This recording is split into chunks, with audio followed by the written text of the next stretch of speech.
అందరికీ నమస్కారం. ఈరోజు ఒక పిక్యులర్ పర్సన్ గురించి చెప్పడం కోసం ఈ వీడియో చేశాను. ఎవరి గురించి పర్సనల్గా నేను వీడియో చేయను. కాకపోతే ఎవరు దాసరి విజ్ఞాన్ అనే ఒక అజ్ఞాని కొన్ని వీడియోలు చేస్తూ ఉంటాడు. వీడిని ప్రతి టీవీ వాళ్ళు అంటే యూట్యూబ్ ఛానల్ వాళ్ళు, టీవీ వాళ్ళు ఎవరు కేకేరండి, ఆ యూట్యూబ్ ఛానల్ వాళ్ళు ఎందుకో కేకేస్తారండి. ఇది పొద్దున్నే పద్దు పొలుచుకుని తయారైపోతాడు. స్టూడియోలో ఎదురకుండా తిరుగుతూ ఉంటాడు మాట. ఎవరికి ఎక్కేస్తారా అన్న విధంగా స్టూడియోకి వెళ్తాడు. వీడికి ఇష్టం వచ్చింది, వీడికి నోటికి ఏమొస్తుంది పేలుతూ ఉంటాడు.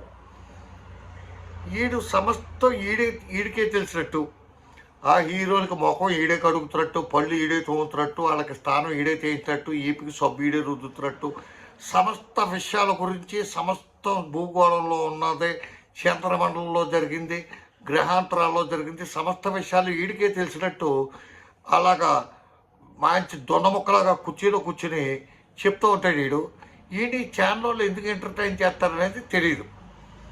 ఈ యూట్యూబ్ ఛానల్ భాగవతం అన్నిటి గురించి కూడా నేను ఒక 10 ఎపిసోడ్లు చేసి పెడతాను.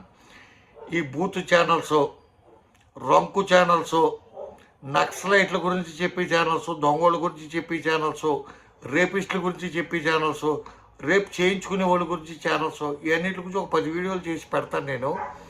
కాకపోతే ఏంటంటే ఈ లోపల ఏంటంటే ఈడు ఒక 3 సినిమాలు మెగా ఫ్యామిలీకి సంబంధించి చిరంజీవి గారికి సంబంధించిన, చిరంజీవి గారిది ఏదో విశ్వంబర్ అనే సినిమా, అలాగే పవన్ కళ్యాణ్ గారిది హరిహర వీరమల్లు అనే సినిమా, రామ్ చరణ్ గారిది గేమ్ చేంజర్ అనే సినిమా, ఈ 3 అట్టర్ ఫ్లాప్ అయిపోతాయి. అట్టర్ ఫ్లాప్ అయిపోతే ఇంకెప్పుడు నేను టీవీలో కనపడ్డాను. వీడు టీవీలో ఏమి కనపడ్డావు, యూట్యూబ్ ఛానల్లో కనపడతాడు అంతే. వీడు కనపడినా మనం టార్చ్ లైట్ వేసుకుని చూస్తూ ఉంటాను నేను అప్పుడప్పుడు. కొంతమంది కనపడరు టీవీ ఛానల్లోని, యూట్యూబ్ ఛానల్స్లోని ఉంటే వాళ్ళ పర్సనాలిటీ కానీ వాళ్ళు కానీ ఆ ఛానల్ అంతా కూడా కవర్ అయిపోద్ది. కనపడరు కాబట్టి ఒకసారి నేను టార్చ్ లైట్ వేసుకుని చూస్తూ ఉంటాను. వెళ్ళి వీడు కనపడతా ఉంటాడు. వీడు చెప్తాడు గేమ్ చేంజర్ పోద్ది, హరిహర వీరమల్లు పోద్ది, విశ్వంబర పోద్ది. ఆ సినిమాలు పోతే వీడికి కలిసి వచ్చేది ఏంటి? వీడికి ఎంతో కొంత ఇవ్వాలా? వీడికి ఏమన్నా రుబాబుగా, ఏమన్నా రవిడీసంగా, లేకపోతే వీడికి ఏమన్నా కప్పం కట్టాలా ఏంటో అర్థం కావట్లా. వీడికి నచ్చకపోతే ఆడెవడో ఉన్నాడో, ఒక్కొక్కడో ఎవడో జ్యోతిష్కాలు చెప్తాడు. ఆడెవడో రెడ్ బట్టలు వేసుకుని ఉంటాడు. ఆడు పేరేంటో ఉంది గుర్తు రావట్లేదు. ఆడొకడో ఆడు చచ్చిపోతాడు, వీడు చచ్చిపోతాడు. ఇప్పుడు నెగిటివ్గా ఎందుకు ఆలోచిస్తారా మీరు? నాకు అర్థం కాదు. ఒక సినిమా ఇప్పుడు చిరంజీవి నీకు ఇష్టం లేదు, చిరంజీవి ఫ్యామిలీ ఇష్టం లేదు, పవన్ కళ్యాణ్ ఇష్టం లేదు, లేకపోతే రామ్ చరణ్ ఇష్టం లేదు. ఆ సినిమాలు ఎప్పుడు నేను చూడలేదు కూడా. చాలా కాలం అయింది నేను సినిమాలు చూసే, చాలా కాలం అయింది. అటువంటిప్పుడు వాళ్ళ సినిమాలు ఫ్లాప్ అయిపోవాలని కోరుకుంటంలో చిరంజీవికి నష్టం ఏంటి, రామ్ చరణ్కి నష్టం ఏంటి, లేకపోతే పవన్ కళ్యాణ్కి నష్టం ఏంటి? పోతే గీతే ఆ డిస్ట్రిబ్యూటర్ పోతాడు, ఆ నిర్మాత పోతాడు. అందులో ఉన్న సినిమాలు ఫ్లాప్ అవుతుంటే ఇంకేం సినిమాలు తీసి ఏమి లాభం రా అనే ఉద్దేశం వస్తే, నిర్మాతలు డ్రాప్ అయిపోతే అందులో పనిచేసే లక్షలాది మంది కార్మికులు ఉంటారు. లైట్లు మోసి కూడా ఉంటాడు. వాళ్ళకి వ్యాన్లు ఉంటాయి, ఆ వ్యాన్ డ్రైవర్ ఉంటారు, అందులో స్టాఫ్ ఉంటారు, వాళ్ళ పర్సనల్ స్టాఫ్ ఉంటారు, సెక్యూరిటీ స్టాఫ్ ఉంటారు, లైట్ బాయ్స్ ఉంటారు, రకరకాల క్రాఫ్ట్, వాళ్ళకి టిఫిన్లు అందించే వాళ్ళు ఉంటారు, టీలు అందించే వాళ్ళు ఉంటారు, భోజనాలు అందించే ఉంటారు. అలాగే లక్షలాది మంది బతుకుతున్నా వాళ్ళందరూ పట్ట కొట్టాలని చెప్పి ధ్యేయంగా ఇటువంటి నెగిటివ్ కామెంట్స్. ఆ సినిమా పోతే ఏమవుతుంది? నిర్మాతకే కొద్ది గొప్ప వస్తుంది. ముందు డిస్ట్రిబ్యూటర్లకు అమ్ముకుంటాడో, లేకపోతే యూట్యూబ్ ఛానల్కి అమ్ముకుంటాడో, లేకపోతే ప్రైవేటు ఛానల్కి అమ్ముకుంటాడో, శాటిలైట్ ఛానల్స్కి అమ్ముకుంటాడో, లేకపోతే వీడియోలు అమ్ముకుంటాడో, ఆడియోలు అమ్ముకుంటాడు. కానీ ఈ లోపల మనం ఎందుకు ఒక డిపార్ట్మెంటు, ఒక వ్యవస్థ, కూరగాయలు అమ్మే వాళ్ళు నాశనం చేసేయాలి, ఆకుకూరలు అమ్మే వాళ్ళు నాశనం చేసేయాలి, మందుల షాపు వాళ్ళు నాశనం చేసేయాలి, లేకపోతే వేరే వాళ్ళు నాశనం చేసి, ఇటువంటి లక్షణాలు ఎందుకు వస్తాయనేది తెలియదు. వీడు దున్నముక్కలాగా కూర్చుని, దున్నముక్కలాగా కూడా కాదు, దున్నపోతులాగా కూర్చుని ఆ సినిమా ఫ్లాప్ అవుతుంది, ఈ సినిమా ఫ్లాప్ అవుతుంది. ఈడెవడో రూపాయి పెట్టుబడి పెట్టాడు అందులోనే. ఈడి ఆర్థిక పరిస్థితి ఏంటి, ఈడి స్తోమత ఏంటి? ఈ బుద్ధి లేని పనికిరాని పోరంబోకు ఛానల్స్ ఉన్నాయి కదా, యూట్యూబ్ ఛానల్స్. ఈ ఛానల్స్ బాగోతో అన్నీ కూడా చెప్తాను నేను. పనికి మాలిన పోరంబోకు ఛానల్స్ అన్నీ కూడా ఈ నా కొడుకుని తీసుకొస్తాం, కూర్చోబెడతాం. ఏం చంద్ర పోద్ది, హరిహర వీరవులు పోద్ది, విశ్వంబర్ పోద్ది. అవి పోతే నేను ఎప్పుడు టీవీలో కనపడతాం. నీ ఏమో నువ్వు టీవీలో కనపడితే ఏంటి, కనపడకపోతే ఏంట్రా? అందులో పనిచేసి 24 క్రాఫ్ట్లు అంటారు. 24 క్రాఫ్ట్లు కాదు, 100 క్రాఫ్ట్లు పనిచేస్తాయి. అందులో 24 మెయిన్ క్రాఫ్ట్లు పనిచేస్తే దాని సబ్సిడరీగా ఉండి అట్ల మీద ఆధారపడి ఉన్న కుటుంబాలు కొన్ని వందల కుటుంబాలు, వేల కుటుంబాలు ఉంటాయి. వాళ్ళందరి పరిస్థితి ఏంటి? ఇప్పుడు రామచంద్ర ఉన్నాడు, అతని సినిమా ఉంది, అది ఉందో పోయిందో చచ్చిందో బతికిందో, అతను ఏమన్నా నిర్మాతకి నష్టం వచ్చిందంటే ఏమన్నా కొద్దిగా గొప్ప ఏమన్నా రెట్టిస్తాడో సత్తాడో ఇవి మనకు తెలియదు.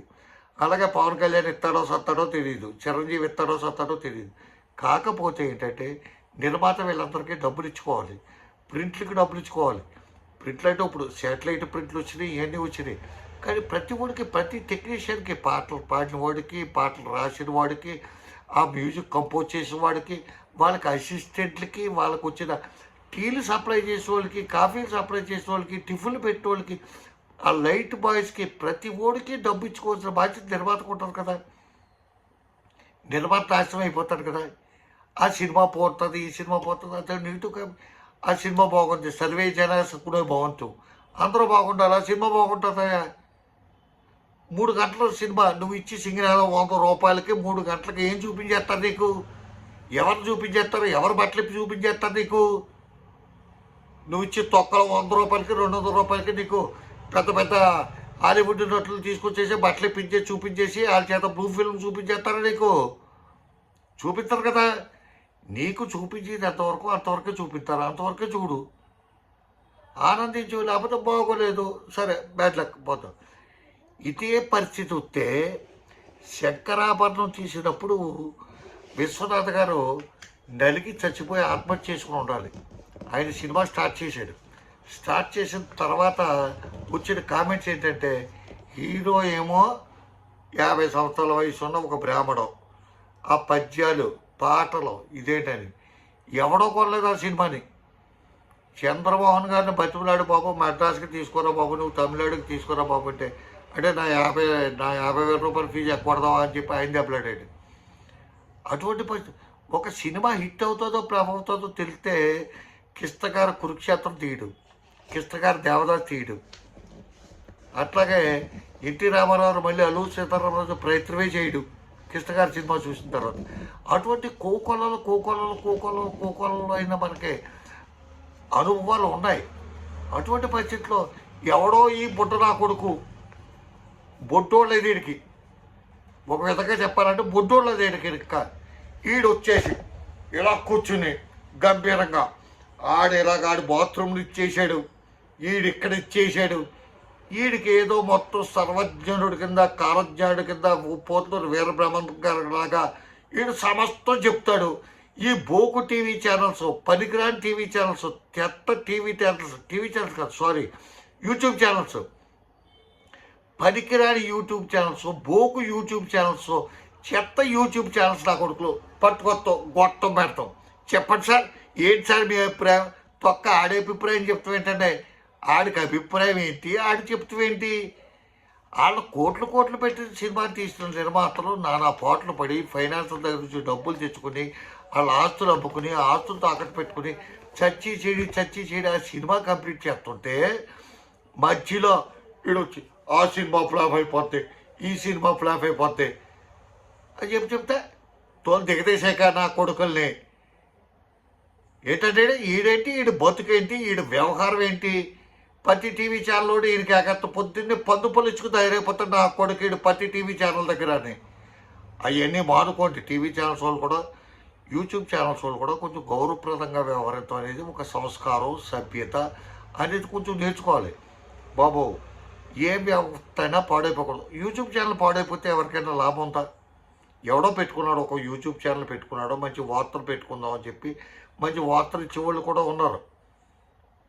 మంచి వార్తలే చెప్తూ ఆ వార్తలే ఎనాలిసిస్ చేస్తూ ఉన్నవాళ్ళు ఉన్నారు. అలాగే 15 లక్షల మంది 25 లక్షల మంది సబ్స్క్రైబర్స్ ఉన్న ప్రొఫెసర్ నాగేశ్వర్ లాంటి వాళ్ళు ఉన్నారు. వాళ్ళు యూట్యూబ్ ఛానల్స్లో ఏం చెప్తారు? ఇటువంటి బోకు విషయాలు చెప్తారా? ప్రజలకు ఉపయోగపడే విషయాల గురించి వాళ్ళు ఎక్స్ప్లెయిన్ చేస్తారు, ఎనాలిసిస్ చేస్తారు. వాళ్ళకి నాలెడ్జ్ కోసం రోజు 15-20 పేపర్లు చదువుతారు. వాళ్ళు అదే నిరంతరం అదే పనిలో ఉంటారు కాబట్టి వాళ్ళ చదివిన జ్ఞానం మనకు పంచుతారు. అంతేగాని ఇడు బోకురా కొడుకు ఇలా తయారైపోయి గద్దెలుగా కూర్చుని బా బా బా బా బా అని చెప్పి అంటే తోలు దిగతేసి ఎక్కడిక. ఇటువంటి వాళ్ళు చాలామంది అయిపోయారమ్మా. అందుకని చెప్పి ఈడు అజ్ఞాని, ఈడు విజ్ఞాని కాదు అజ్ఞాని. ఏదో దాసరి విజ్ఞానం చెప్పి పెట్టుకుంటాడో, ఈడు కూడా ఒక 10 ఛానల్స్ ఎందుకు పడుతున్నాయో తెలియదు. ఈ బోకేదో చెప్పే విషయాల కోసం ఎందుకు కూడా పడతాయో తెలియదు. వాళ్ళంతా కూడా ఈయన ఏదో హైలైట్ చేస్తా చూపిస్తాం. వీడు విశ్వంబర్ ఫెయిల్ అయిపోద్ది, గ్రేమ్ చంద్ర ఫెయిల్ అయిపోద్ది, లేకపోతే హరిహర వేలమంది ఫెయిల్ అయిపోద్ది, లేకపోతే అల్లు సీతారామరాజు ఫెయిల్ అయిపోద్ది, నేతాజీ సుభాష్ చంద్ర ఫెయిల్ అయిపోద్ది. ఏంట్రా నువ్వు చెప్పేది?